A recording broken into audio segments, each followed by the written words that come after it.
I don't like to use the word hero often, but I think what I just did is nothing shy of one of the bravest acts mankind is possible of accomplishing. I did the unthinkable. I rewatched Rebel Moon Part 2, The Scargiver. And there's a good reason for this. This is something no sane, ordinary mortal would ever do. Watching that dog shit movie twice, unfathomable. Makes God frown for his creation. It's a day for weeping. But in my pursuit of science, I had a valid reason to engage in this torture.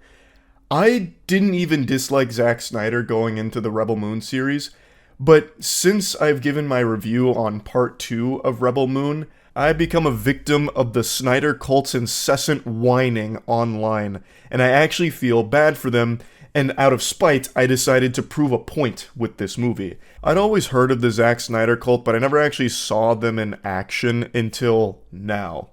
I'd always just assumed it was people that appreciated his work because some of his movies are enjoyable, but he's had significantly more misses than hits throughout his career. But that doesn't bother me, it's not like that offends me, you can like whatever you like.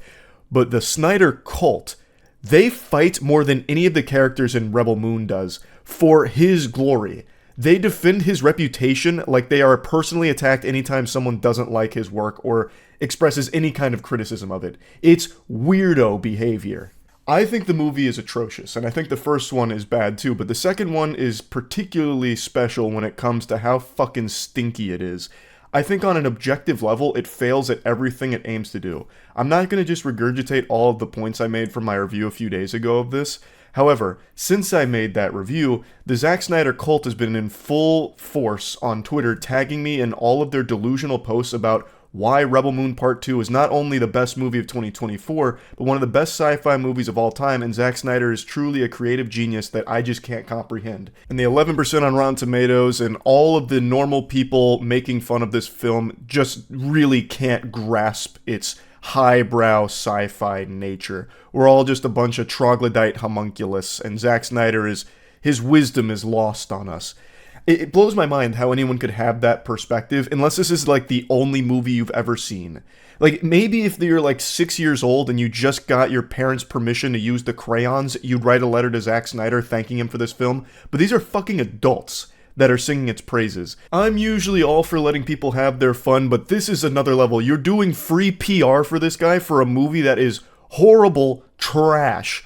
Like, he has succeeded where MK Ultra has failed. Zack Snyder has successfully brainwashed people into accepting actual fucking wet wipes for entertainment. This is a horrible film, and I'm here to snap you out of it. I went against all of my survival instincts, and I rewatched this pile of garbage. And I timestamped every single scene that's in slow motion, explaining what the scenes were and how long the slow motion lasts, so that way I could calculate how long of its 112 minutes is spent in slow motion. Now, the movie actually has a longer runtime listed, but that includes the credits, which I am excluding from this because who the fuck cares about how long the credits are? I want to talk about the actual meat of the movie. So the actual meat of the movie is 112 minutes in length. One of the main criticisms I had, as well as every other sensible person on this planet, is that Zack Snyder has an over-reliance on slow motion, and Rebel Moon Part 2 is the biggest, most criminal execution of this obsession. It is an unbearable amount of slow motion, it is insufferably cringe, and the only scar that Rebel Moon Part 2 is giving is to its audience's patience. So let's dive in. I rewatched it, and these are my findings. Now, I think it's important to the scientific study here that I mentioned that this film had me dozing off a couple of times. I think it's nearly impossible to sit through Rebel Moon Part 2 without falling asleep at least once or twice. It had me drowsy. This shit hits harder than NyQuil. It's like the Sandman constantly throwing sand in your face with the most boring movie ever. So I think there is a good chance that I did miss some slow-mo because I just couldn't keep my eyes open for the entire runtime, which is natural. So this is going to be the bare minimum of slow-mo. There might be more that slipped under my radar when I was catching some Z's watching this. So just making note of that up top. Now, there's actually no slow-mo in their intro sequence. That's when they're giving you the lay of the land, the exposition. So for the first 14 minutes, there is no slow motion. That's a huge round of applause from me for Zack Snyder there, showing restraint, not putting slow motion in the first 14 minutes. And then all hell breaks loose. At 14 minutes and 1 second, we get our first slow-mo. It's the main character giving her backstory to her lover. So after they fuck, she starts telling him about her past. This sequence lasts from 14 minutes and 1 second to 15 minutes and 26 seconds. The flashback sequence is characters walking while she info dumps, and it is entirely in slow motion for that entire minute and 20 something seconds. It then snaps out of slow motion and picks back up at 16 minutes and 42 seconds. And at 16 minutes and 42 seconds, the main character gets betrayed in a lame scene. Guy gets stabbed, and the bad guy says, "Do it." Which, side note, I think is adorable, since this is like basically a bad Star Wars fanfiction come to life from Zack Snyder. It's very fitting that he has like a Palpatine impression here, kind of, but it's really awful. You've probably seen the clips on Twitter with people dunking on it with the "do it" clip floating around everywhere. This is in slow motion, and it lasts from 1640 to 1701. There's then a brief respite from slow motion as it goes to normal speed, but then it goes back into slow motion at 1731 and lasts to 1748. And this is a character that gets shot and slowly falls. There's then more slow motion at 1826 and lasts to 19 minutes. And this is the characters shouting "murderer" as the main character escapes. This is all during her flashback sequence that she's explaining to her lover. So then, after she escapes, we then go to the present. She's now no longer in a flashback, but the slow motion, don't worry, it's coming back. At 20 minutes and 41 seconds, we have our first slow motion farming sequence. So that lasts all the way up until 2054, some high quality slow-mo farming. Then there is more slow-mo farming from 2101 to 2148. This is slow-mo farming using a scythe on the grain and picking up grain and blowing some grain. There's then a break, and we get more slow motion 10 seconds later from 2154 to 2209. This is more slow-mo farming, and a guy stares romantically at a girl. Then from 2430 to 2434, there's some space birds that fly off the grain in slow motion. From 2437, so only 3 seconds after the slow motion space birds, we have more slow-mo farming with one character, again, using scythe on the grain, and then there's characters celebrating the fun of farming, and it really seems like Zack Snyder loves fucking slow-motion farming. That really puts a wet spot in his trousers, I guess, because this slow-mo farming scene goes from 2437 to 2525. If you've got like a fetish for close-up farming shots in slow motion, you're gonna have a ball with this movie, I'll tell you that much. Like, that's the only audience I could see being super satisfied with Rebel Moon Part 2. Anyway, there's more slow motion at 2611. From 2611 to 2631, there's a character that fills up a canteen that used to be used for alcohol, and now he's filling it with water. At 2705, there's more slow-mo farming with some characters piling the grain. This goes from 2705 to 2720. Then at 2830, there's more slow-mo farming, pouring grain into bags. This goes from 2830 to 2855. At 2901, there's a character dropping a grain bag onto the camera for a transition. So this is a pretty short shot. It's 2901 to 2904 there. Now hang on to your hats, sailors, because I got a stunning revelation for you here. We actually get over 10 minutes without slow motion here. At least no slow motion that I caught. There's a chance that I may have been catching some Z's at this point, perhaps, and I missed some. But we get over 10 minutes with no slow motion because it's entirely characters vomiting the most poorly written exposition I've ever heard into each other's mouths. Zack Snyder cannot show anything for a story. He can only tell it. The things he shows are excruciatingly painful slow motion moments. So all of the character building attempts that he tries to make are just characters telling you how you should feel about other characters. It's trash. But we get over 10 minutes of that, and it's at least at normal speed. So we go from 2904 all the way up to 41 minutes without slow motion. And then the slow motion kicks off again, starting at 4120 and lasting for over a minute 30. It goes from 4120 all the way up to 4240. And this is that scene I mentioned in my review where this is Zack Snyder's attempt to try and flesh out the characters. So he has the characters sit down and say, hey, we're all kind of like strangers, right? What are we fighting for? Tell me a little bit about yourself. They play a middle school icebreaker. So they go through and just tell their generic sob stories, and Zack Snyder plays a slow motion flashback sequence for all of them.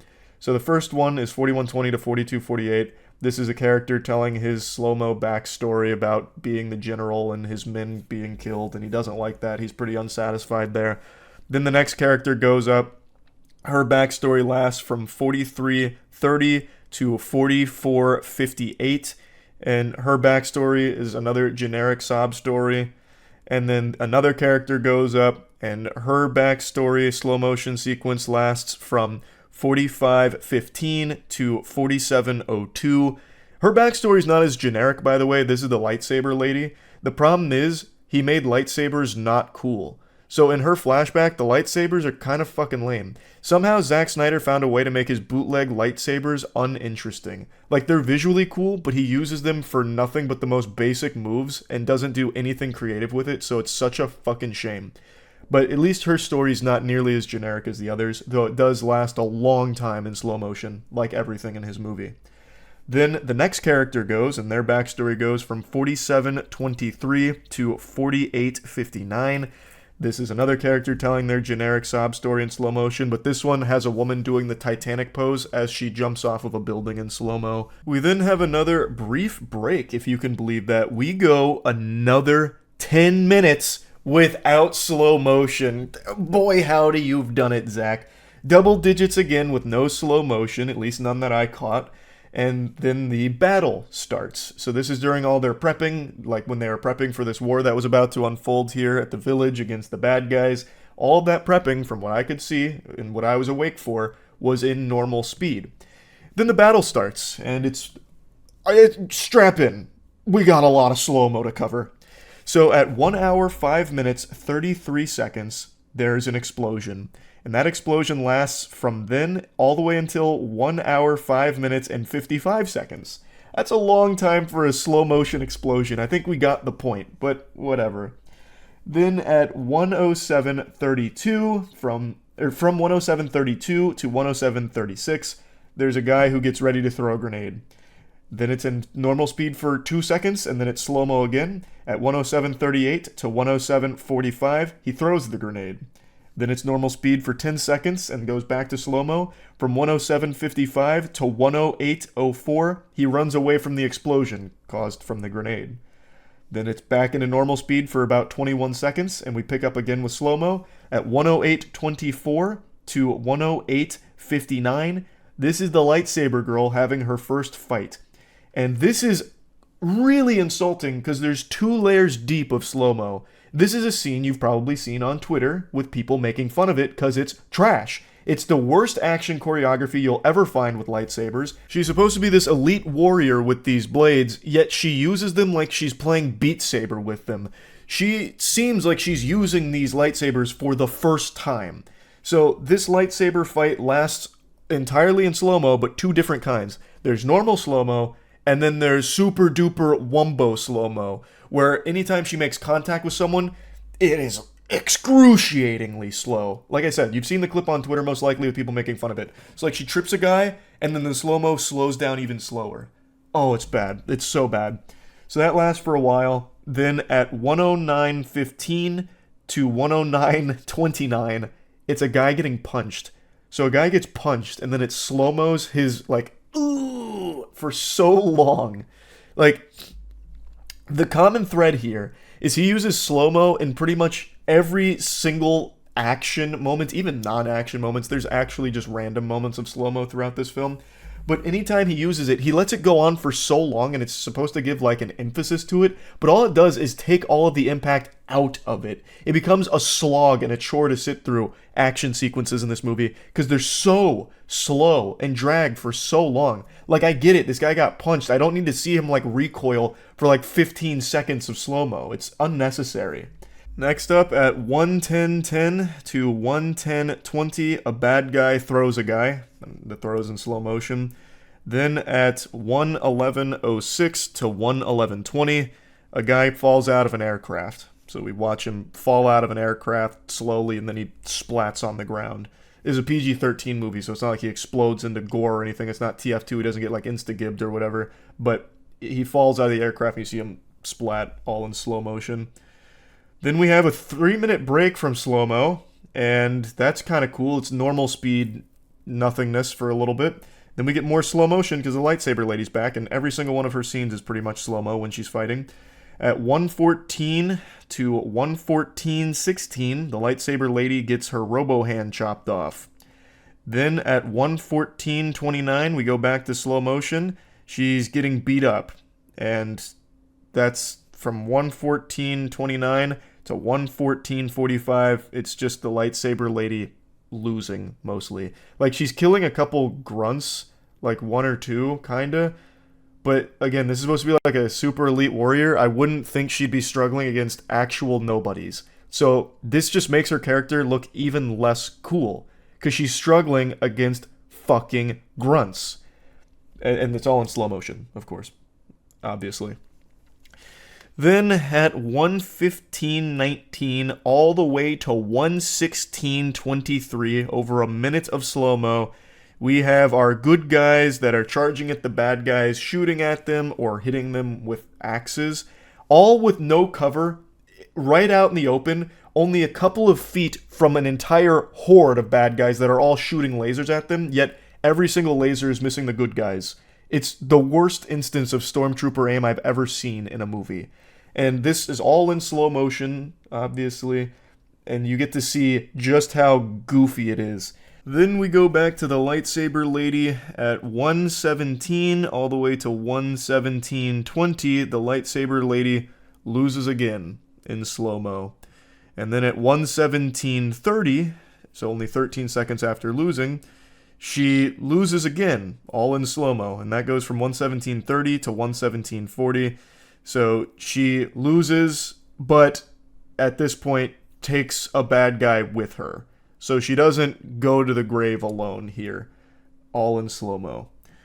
At 1:19:16 to 1:19:21, a guy who got punched earlier, that guy I mentioned that got punched in slow-mo, is now running in slow-mo over to the body of the lightsaber lady. Jiminy Christmas. Then we had one of the most painful slow motion sequences here, because I have no doubt Snyder fans thought this was fucking epic, but it's so bad in the movie. At 1:19:52, all the way to 1:21:04, again, over a minute of pure slow motion, we have the good guys going hog wild. We got a good guy who kicks a guy in a chest while getting shot at from the bad guys right in front of him, missing every fucking laser shot. It is an army of foot soldiers all shooting at these guys with no cover and still missing every shot in slow motion. And the good guy kicks a guy over like a little bridge thing, and he falls in the water, all in slow motion. Over a minute of it. Oh. And then at 1:21:42 to 1:21:54, the good guys think they've won for beating the first wave of enemies. So they start celebrating like, we did it!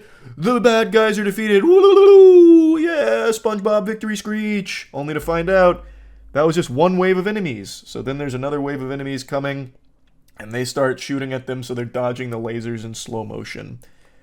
At 1:22:02 to 1:22:10, there's lasers hitting everything but the good guys, including hitting houses and bells. So there's like a slow-mo sequence of like this tank's Gatling gun of lasers, missing all of the human beings and just shooting a bell. At 1:24:50, so over 2 minutes worth of no slow motion. Not bad, Snyder. But it comes back at 1:24:50 to 1:25:02, a tank blows up a building. So you see the explosion in slow motion.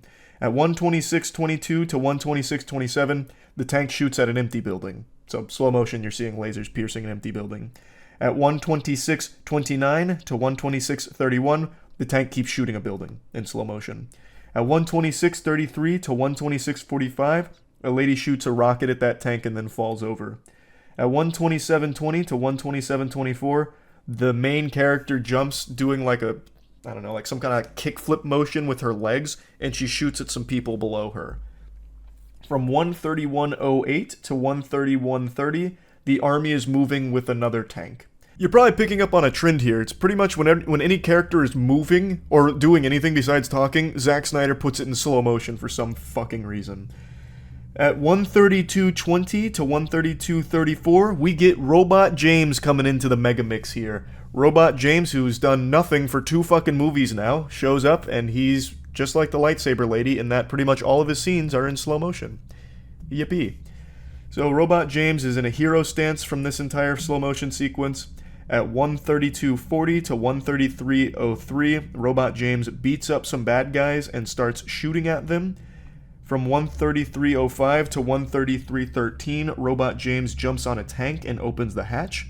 At 133:23 to 134:04, Robot James drops a grenade in the hatch and blows up the tank and strikes another hero pose and really lets that hero pose marinate.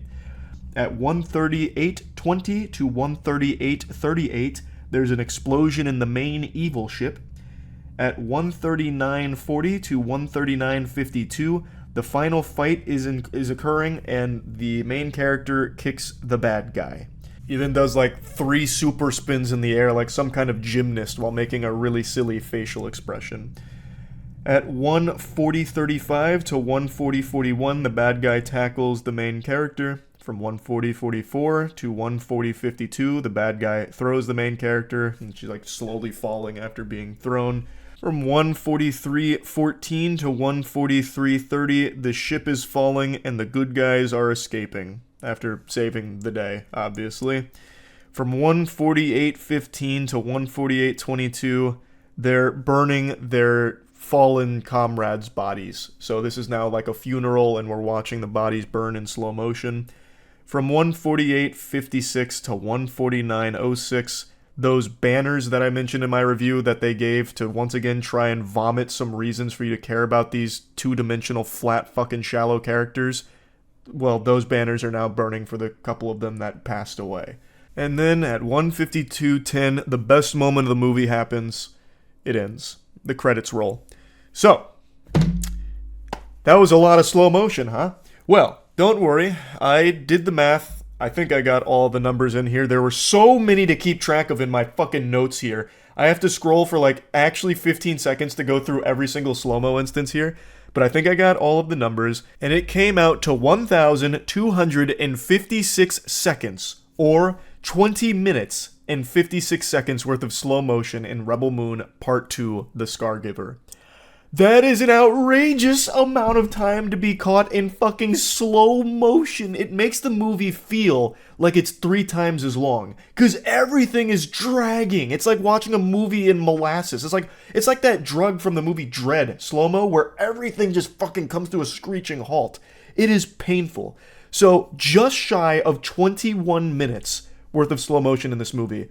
So out of 112 minutes, 21 minutes is spent in slow motion, which is roughly like 19% of the overall movie is spent in slow-mo. That's crazy. It's actually less than I thought, though. I thought it was going to be significantly more minutes. I really did. Like, I've exaggerated a lot, but I really thought we'd be pushing deep into the 30 minutes worth of slow-mo. Because when I think about this film, it's hard to think of any scene that's in normal speed. Because pretty much every scene has slow motion in it. That is completely laughable, especially considering I think there's a pretty good chance I actually missed some slow motion scenes from being so drowsy while watching this.